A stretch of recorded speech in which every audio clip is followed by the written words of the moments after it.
अस्सलामुअलैकुम रहमतुल्लाहि व बरकातुहू। आप देख रहे हैं मेरा यूट्यूब चैनल और मैं हूं गुलाम नबी मद्दी।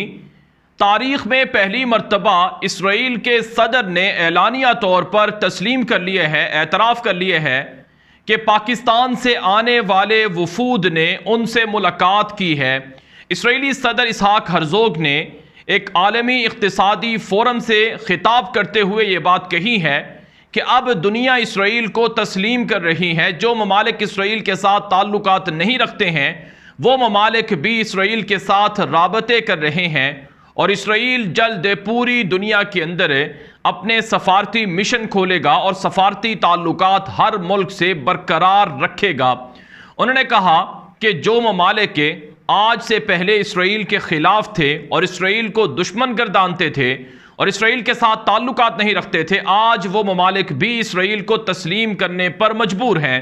उन्होंने तस्दीक की कि अमरीका के अंदर मुकीम पाकिस्तानी शहरी और इसी तरह से पाकिस्तान से आने वाले पाकिस्तानी नेशनल वो इसराइल आए और उन्होंने मुझसे मुलाकात की। नाज़रीन किराम, इसराइल ने जो फ़लस्तीन पर गैर कानूनी कब्ज़ा कर रखा है, ये पहली मर्तबा हुआ है कि किसी इसराइली सदर ने 75 सालों में एतराफ़ किया हो कि पाकिस्तान के शहरियों ने उनसे मुलाकात की है, किसी वफद ने उनसे मुलाकात की है। नाज़रीन किराम, ये किस हुकूमत में हो रहा है? ये उस हुकूमत में हो रहा है जो हुकूमत अमरीकी साजिश के ज़रिए से पाकिस्तानियों पर मुसल्लत की गई है। ये वो हुकूमत है जिसे पाकिस्तान की अक्सर आवाम इम्पोर्टेड हुकूमत कहती है। ये वो हुकूमत है जिसके पास असम्बली के अंदर कोई अक्सरियत नहीं है। ये वो हुकूमत है नाज़रीन किराम जिसके अंदर शामिल जो वज़रा हैं उनमें से 60 से 70% लोग मुजरिम हैं जिन पर जुर्म साबित है। यहाँ तक कि इस हुकूमत के अंदर शामिल जो इनका सरबरा और मास्टरमाइंड है शहबाज शरीफ, इसके ऊपर 500 से ज़ायद जाली पुलिस मुकाबलों के मुकदमात हैं कि शख्स ने जाली पुलिस मुकाबलों के अंदर 12 सालों में सैकड़ों नौजवानों को, सैकड़ों लोगों को मरवाया। लेकिन बदकिस्मती से पाकिस्तान के अंदर ये मुजरिम लोग इख्तिदार में आ गए और इनके इख्तिदार में आने के बाद अब भारत नवाजी भी एलानिया शुरू हो चुकी है, इसराइल नवाजी भी एलानिया शुरू हो चुकी है। मकबूजा कश्मीर के अंदर यासिन मलिक को उम्र कैद की सज़ा सुना दी गई, लेकिन पाकिस्तान के इम्पोर्टेड हुक्मरानों को इतनी जुर्रत भी ना हुई कि वह अक़वाम मुत्तहिदा का दरवाज़ा खटखटाएं और हंगामी तौर पर एक करारदाद पेश करें, और उन्हें इतनी तौफीक भी ना हुई कि आलमी अदालत इंसाफ के अंदर यह मामला लेकर जाएं और मकबूल तरीन हुर्रियत लीडर्स के ख़िलाफ़ जो कुछ इक़दामात भारत कर रहा है उसकी मज़म्मत करें। नाज़रीन किराम, ये पाकिस्तान की तौहीन करने वाली हुकूमत है। इन्होंने आज कायदे आज़म मोहम्मद अली जनाह की रूह को तड़पा दिया है। इन्होंने आज अल्लामा इकबाल रहीमहुल्लाह की रूह को तड़पा दिया है। नाज़रीन किराम, इसराइल को तस्लीम करने के लिए पाकिस्तान के टॉप के मीडिया चैनल्स पर बाकायदा मुहिम चलाई जा रही है। इंतहाई अफसोस की बात है कि पाकिस्तान के अंदर जियो न्यूज़, जंग ग्रुप, ये वो मीडिया नेटवर्क है जो पाकिस्तान की जड़ों के अंदर सिरायत कर चुका है और बदकिस्मती से पाकिस्तान के लोग इनके झूठ, इनके फ्रॉड, इनके फ्रेब, इनके मकर के अंदर मुब्तला हैं। ये जियो न्यूज़ और जंग ग्रुप ये वो ग्रुप है जो इससे पहले अमन की आशा के नाम से मुहिम चलाता था कि पाकिस्तान को भारत की गुलामी कबूल कर लेनी चाहिए, पाकिस्तान को भारत के साथ ताल्लुकात कायम कर लेने चाहिए। और आज ये जंग और जियो ग्रुप इसराइल के हक में मुहिम चला रहा है और ये उन लोगों को अपने टीवी चैनल्स पर लाता है जो लोग इसराइल गए थे। नाज़रीन किराम, ये पाकिस्तान की तौहीन नहीं तो और क्या है। मेरे पास कायदे आज़म मोहम्मद अली जनाब, अल्लामा इकबाल रहीमहुल्लाह, जिन्होंने पाकिस्तान का ख्वाब देखा था, उनकी बेशुमार उनकी फ़लस्तीन के हक़ में और इसराइल के ख़िलाफ़ जो उनकी राय है वो मौजूद है। नाज़रीन किराम, फ़लस्तीन और इसराइल के ख़िलाफ़ कायदे आज़म मोहम्मद अली जना और अल्लामा इकबाल क्या सोचते थे, ये तारीख़ के औराक के अंदर महफूज है। अल्लामा इकबाल ने फ़लस्तीन के मुसलमानों की आज़ादी के लिए अपनी नज़मों के अंदर, अपने अशार के अंदर बार बार मुसलमानों को जगाने की कोशिश की। कायदे आज़म मोहम्मद अली जनाह ने मसला फ़लस्तीन के हवाले से इसराइल की गैर कानूनी जो कोशिशें थीं इनके ख़िलाफ़ मुहिम चलाई। 1937 के अंदर, 1938 के अंदर और इसी तरह से 47 तक, जब तक कायदे आज़म मोहम्मद अली जिन्नाह, पाकिस्तान जब बना, पाकिस्तान के बाद भी कायदे आज़म मोहम्मद अली जिन्नाह ने जो फ़लस्तीन के मुसलमान हैं उनके हक़ में आवाज़ बुलंद की। एक तरफ पाकिस्तान के लिए मुहिम चलाई जा रही थी, तो साथ ही नाज़रीन किराम फ़लस्तीन के हक़ में भी आवाज़ बुलंद की जा रही थी। कायदे आज़म मोहम्मद अली जिन्नाह ने उस वक्त के बरतानवी वज़ीर आज़म को खतूत लिखे कि फ़लस्तीनियों पर जुल्म ना किया जाए और इसराइल के यहूदियों को फ़लस्तीन के अंदर आबाद होने की इजाज़त ना दी जाए। इससे ख़ुद इसराइल को भी नुकसान होगा और इससे ख़ुद इसराइल के यहूदियों को भी नुकसान होगा और इससे मुसलमानों को भी नुकसान होगा। नाज़रीन किराम, कायदे आज़म मोहम्मद अली जिन्नाह ने जहाँ मुस्लिम लीग के जलसों के अंदर पाकिस्तान की आज़ादी, दो कौमी नज़रिए की बात की, वहीं कायदे आज़म मोहम्मद अली जिन्नाह ने फ़लस्तीन के ऊपर कब्ज़े के हवाले से भी मुसलमानों के जज्बात को आम किया। कायदे आज़म मोहम्मद अली जिन्नाह ने बाकायदा एक वफ़द बनाकर काहिरा भेजा, मिस्र भेजा, जो हिंदुस्तान के मुसलमानों की जानिब से फ़लस्तीन के लिए अपनी कोशिशें करने के लिए गए थे और फ़लस्तीन के हक़ में, इसराइल के ख़िलाफ़, यहूदियों के कब्ज़े के ख़िलाफ़ कायदे आज़म मोहम्मद अली जिन्नाह के हुक्म पर हिंदुस्तान के अंदर रैलियाँ निकाली जाती रहीं और कायदे आज़म मोहम्मद अली जिन्नाह के हुक्म पर जलसों के अंदर इसराइल और यहूदियों की मज़म्मतें की जाती रहीं। और कायदे आज़म मोहम्मद अली जिन्नाह हिंदुस्तान के मुसलमानों के जज्बात को समझते थे। उन्होंने वाज़ेह कर दिया था कि जब तक फ़लस्तीनियों को उनका हक़ नहीं मिल जाता है, तब तक पाकिस्तान किसी भी सूरत इसराइल को तस्लीम नहीं करेगा। नाज़रीन किराम, ये सब चीज़ें रिकॉर्ड का हिस्सा हैं और तारीख़ के अंदर ये बातें बाकायदा लिखी गई हैं। कायदे आज़म मोहम्मद अली जिन्नाह के जो चर्चिल के नाम, जो बरतानवी वज़ीर आज़म था, उसके नाम टेलीग्राम भी है जो 1944 को लिखा गया था। और इसके अलावा उनका एक अखबारी बयान है जो 1945 के अंदर नशर हुआ था कि अरबों के साथ धोखा हो रहा है, फ़लस्तीन के साथ धोखा हो रहा है। और इसके अलावा उन्होंने अलल ऐलान फ़लस्तीनी मुसलमानों की हिमायत की थी और कहा था कि मुसलमानों को किसी भी सूरत फ़लस्तीन के मसले पर कोई समझौता नहीं करना चाहिए।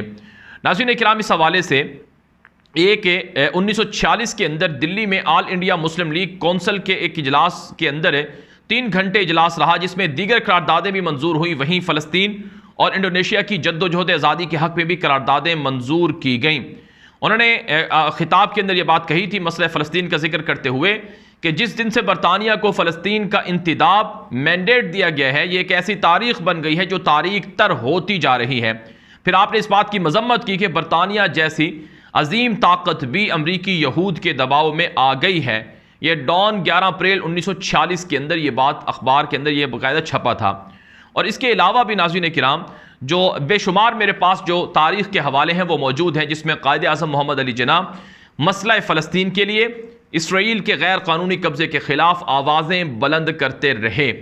यानी अल्लामा इकबाल रहिमहुल्लाह और कायदे आज़म मोहम्मद अली जिन्नाह, ये दोनों पाकिस्तान के बानी और मुफक्किर, ये फ़लस्तीन के ऊपर गैर कानूनी यहूदी कब्ज़े के ख़िलाफ़ थे। लेकिन अफसोस की बात यह है, अफसोस की बात यह है, इंतहाई अफसोस की बात है कि आज पाकिस्तान के ऊपर जो हुक्मरान मुसल्लत हैं, इन्होंने कायदे आज़म मोहम्मद अली जिन्नाह की रूह को तड़पा दिया है। इन्होंने अल्लामा इकबाल की रूह को तड़पा दिया है। बड़े बड़े फ़वाइद बयान की जाते हैं कि अगर हम इसराइल को तस्लीम कर लें तो फिर हमें ये फ़ायदा होगा, हमें ये फ़ायदा होगा, और हम भारत के मुकाबले में जो हम कमज़ोर हैं तो उसके मुकाबले में हम ताकतवर हो जाएंगे और माशी तौर पर हमें फ़ायदा होगा, हमें अरबों डॉलर की तिजारत मिलेगी। नाज़रीन किराम, याद रखें, अल्लाह ताला ने कुरान पाक के अंदर वाज़ेह कर दिया है, वलन तरज़ा अन्कल यहूद वलन नसारा हत्ता तत्तबिअ मिल्लतहुम। क्या हम अल्लाह ताला के अहकामात को पीछे रखकर हम यहूदियों के साथ खुश रह सकते हैं? क्या यहूदी मुसलमानों के साथ खुश हो सकते हैं? क्या कुरान पाक के अंदर जो कुछ कहा गया है हम इसकी खिलाफ वर्जी कर सकते हैं? कुरान पाक के अंदर वाज़ेह तौर पर इरशाद है, या अय्युहल्लज़ीना आमनू ला तत्तखिदुल यहूद वन नसारा औलिया बादुहुम औलिया बाद। ये मुसलमानों को वाज़ेह तौर पर हिदायत की है। जिन चीज़ों में ज़रूरत है, जिन चीज़ों में मजबूरी है, हम उनके साथ तिजारत, जो बाकी की दुनिया है उनके साथ तिजारत कर सकते हैं। लेकिन इसराइल के साथ अगर हम पाकिस्तान के लोग और पाकिस्तान की हुकूमत ताल्लुकात बनाती है, इसराइल को तस्लीम करती है, तो इसका मतलब ये होगा कि आप कश्मीर को भूल जाएं, क्योंकि कश्मीर पर जो आपका मुकद्दिमा है, कश्मीर पर जो आपका मौक़िफ़ है, वो तभी उसके अंदर वज़न है कि आप ये कहें कि जिस तरह से इसराइल ने फ़लस्तीन पर कब्ज़ा कर रखा है, इसी तरह से भारत ने कश्मीर पर कब्ज़ा कर रखा है। अगर आप फ़लस्तीन से दस्तबरदार हो जाएंगे तो फिर आपको कश्मीर से भी दस्तबरदार होना पड़ेगा। तो ये है यहूदियत नवाजी, ये है इसराइल नवाजी। मुझे अफसोस है कि वो मजहबी जमात जो इमरान खान को यहूदियत नवाजी के ताने देती थी, आज वो सरेआम यहूदियों के साथ ताल्लुकात पर खुश है, खामोश है, उनकी जुबानों को ताले लगे हुए हैं। जो इमरान खान को यहूदी करार देने में वो एड़ी चोटी का जोर लगाते थे और न जाने क्या क्या फतवे बांटते थे, आज उनकी जुबानों पर ताले लगे हुए हैं। पहले हम देखा करते थे, हमने अपने बचपन के अंदर पाकिस्तान में देखा कि हर जुमे को अल कुद्स के नाम से रैली होती थी। हमने देखा फ़लस्तीन के हक में पाकिस्तानी निकलते थे, फ़लस्तीन को लोग जानते थे, क़िबला अव्वल की हुर्मत की बात करते थे। आज पाकिस्तान के अंदर आपको ना रैलियां नजर आती हैं, आज पाकिस्तान के अंदर आपको ना फ़लस्तीन के हक में आवाज़ बुलंद करने वाले नजर आते हैं। यह जुल्म नहीं तो और क्या है। नाज़रीन किराम, इस वक्त इसराइल की मुहिम है कि दुनिया के अंदर ग्रेटर इसराइल बनाने के लिए जो मिशन है उसको पूरा किया जाए। अरब रियासतों को तस्लीम करवाया जा रहा है।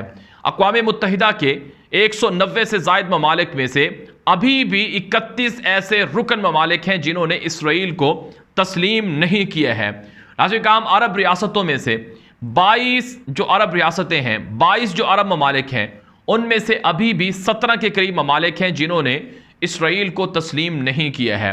और OIC में शामिल ऐसे ममालिक हैं जिन्होंने इसराइल को तस्लीम नहीं किया है, उनकी तादाद 9 के करीब बताई जाती है। तो दुनिया के बेशुमार ममालिक हैं जो अब भी इसराइल को तस्लीम नहीं करते हैं, ना उनसे ताल्लुकात बनाते हैं। इसराइल को तस्लीम करने से नुकसान क्या होगा कि आप क़िबला अव्वल को भूल जाएं, आज़ादी से यहूदी क़िबला अव्वल पर हमला करेंगे। और इसी तरह से इसराइल को तस्लीम करने का नुकसान क्या होगा कि फ़लस्तीनियों पर जुल्म होगा और इस जुल्म पर आप आवाज़ नहीं उठा सकेंगे, क्योंकि आपके मुआशी जो अहदाफ हैं, मसाइल हैं, उनको जच लगेगी, जद आएगी उन पर। जैसा कि हमने UAE को देखा कि जिन्होंने 1 साल 1.5 साल पहले इसराइल को तस्लीम किया, पहले वो फ़लस्तीन के ऊपर होने वाले जुल्म पर बोलते थे, आज वो इसराइल के जुल्म पर बोलते नहीं हैं, उनकी ज़बानें गंग हो गई हैं। और अब तो ख़बरें ये भी हैं कि इसराइल को तस्लीम करने के लिए सऊदी अरब भी तैयार हो चुका है और पाकिस्तान को भी तैयार किया जा रहा है। नाज़रीन काम, मैं आपको ये बात वाज़ेह कर दूँ कि इमरान खान के दौर में डोनाल्ड ट्रंप ने प्रेशर डाला था, इमरान खान को कहा गया था कि आप इसराइल को तस्लीम करें, लेकिन इमरान खान ने ऑन द रिकॉर्ड ये बात है, उन्होंने कहा कि हम इसराइल को तस्लीम नहीं करेंगे क्योंकि हमारे बानी कायद आज़म मोहम्मद अली जनाह की रूह के खिलाफ है कि हम इसराइल को तस्लीम कर लें। और इसी तरह से झूठी खबर चलाई गई कि पाकिस्तान से इमरान खान के मुशीर जुल्फी बुखारी ने इसराइल का दौरा किया, हालांकि वो सरासर झूठ पर मबनी था। और आज नाज़रीन किराम, इसराइल को तस्लीम करने के लिए ऐलानिया बातें हो रही हैं। इसराइल का सदर तस्लीम कर रहा है कि हाँ, मुझसे पाकिस्तानी वफद ने मुलाकात की है और ये तो ऑथेंटिक बात है, लेकिन इस पर ना मजहबी जमातें कुछ कह रही हैं और ना ही पाकिस्तान का मीडिया इस पर कोई आवाज़ बुलंद कर रहा है। ये जुल्म नहीं तो और क्या है। लिहाजा नाज़रीन किराम, अब वक्त है कि मुसलमान जागें, बेदार हो जाएं, पाकिस्तान की अवाम बेदार हो जाए।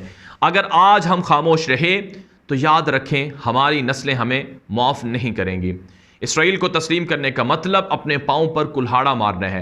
इसराइल को तस्लीम करने का मतलब पाकिस्तान पर इसराइल को कब्ज़ा करवाना है। आप क्या समझते हैं? इसराइल के सदर ने यह कहा था कि हमारा दुनिया के अंदर अगर कोई सबसे बड़ा दुश्मन है तो वो पाकिस्तान है। पाकिस्तान को ये एजाज़ हासिल है कि पाकिस्तान की एयरफोर्स ने इसराइल के 7 जंगी जहाज़ों को मार गिराया था। गालिबन 1967 के बाद कोई जंग हुई थी, उस मौके पर गिराया था। तो आज भी पाकिस्तान को अगर कोई दुश्मन सबसे ज़्यादा ख़तरा है जिससे, वो इसराइल ही है। और इसराइल को सबसे ज़्यादा अगर किसी मुल्क से ख़तरा है तो वो पाकिस्तान ही है। और पाकिस्तान के मिसाइल्स और पाकिस्तान के असलहा और हथियार इसराइल को बासानी तबाह कर सकते हैं। ये दोनों मुल्क दुनिया के वो मुल्क हैं जो नज़रिए की बुनियाद पर बने थे। पाकिस्तान नज़रिया इस्लाम, ला इलाहा इल्लल्लाह की बुनियाद पर बनने वाला दुनिया का पहला इस्लामी मुल्क है, और इसके मुकाबले में यहूदी नज़रिए की बुनियाद पर बनने वाला दुनिया का मुल्क वो इसराइल ही है। तो इसलिए नाज़रीन किराम, आप इतनी बड़ी गलती ना करें, आप इतना बड़ा जुल्म ना करें।